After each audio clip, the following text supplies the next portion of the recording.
Hi, I'm Steve. You can call me Steve. Like a lot of people, I'm not a fan of needles. I don't have any piercings or tattoos. I will tolerate getting poked with a needle if there's a syringe at the other end with a vaccine or some other medical fluid. In my teens, I was in the hospital and I got an IV poured in my arm, and that was not fun at all. Although I don't think it was as bad for me as it was for my mom, who was watching. Needless to say, I'm not keen to try any medical procedure that involves sticking dozens of needles into a patient's body. Acupuncture is the ancient Chinese art of treating pain via the insertion of painful pointy things. Yeah, okay, modern science does that too. But in that case, the needle is just the means to an end. In acupuncture, the needle is the entire treatment. A really good needler is supposed to be able to insert the needle without causing pain, but that's hit or miss. Once the needles are in, there's supposed to be a tingling sensation to show it's working. A lot of people don't feel that, so the needler can manipulate the needles by plucking or shaking them to try and induce it. I don't know about you, but I had blood drawn once and the nurse had to hunt for a vein. I just about passed out. Count me out on plucking. Acupuncture has been around for millennia and has gone through a number of different explanations to describe how it's supposed to work. The most common explanation involves qi, which is a concept we've encountered before.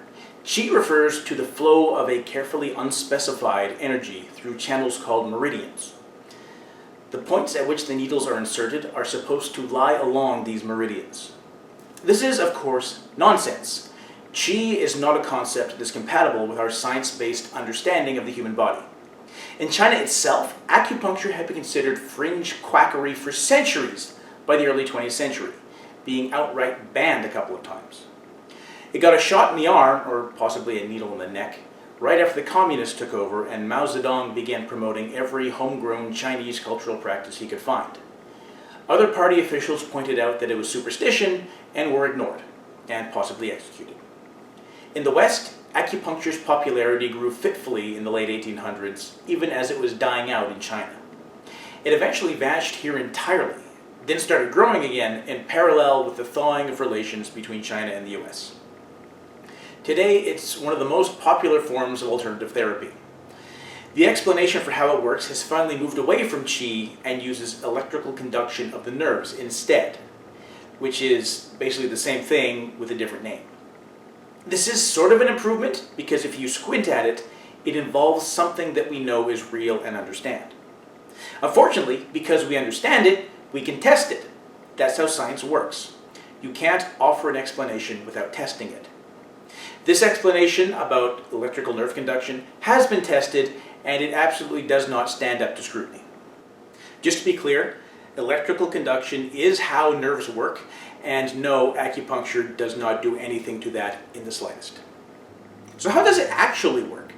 Blunt answer, it doesn't.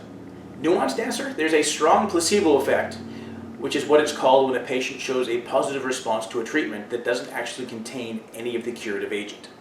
When studied scientifically, acupuncture is found to have a low success rate, but not a zero success rate. Interestingly, there is no change in the results when the needles are inserted at random points compared to inserting them at the traditional points that are supposed to lie along these meridians. That's strong evidence that meridians are not a thing. When used on a patient who isn't convinced that it's quackery, acupuncture can sometimes provide pain relief, despite the fact that nothing should be happening. That's the placebo effect.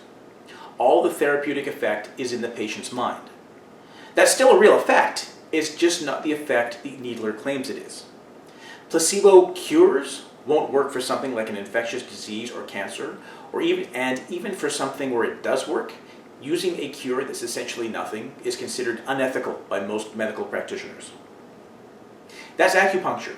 It's a very old brand of pseudoscience that has just enough of a placebo effect to not die off entirely. I'll leave it up to the philosophers and the ethicists to weigh in on whether it's appropriate to use fake treatments that nonetheless have a real effect on patients, especially given the low success rate compared to real medicine. Thanks for watching. I've been Steve.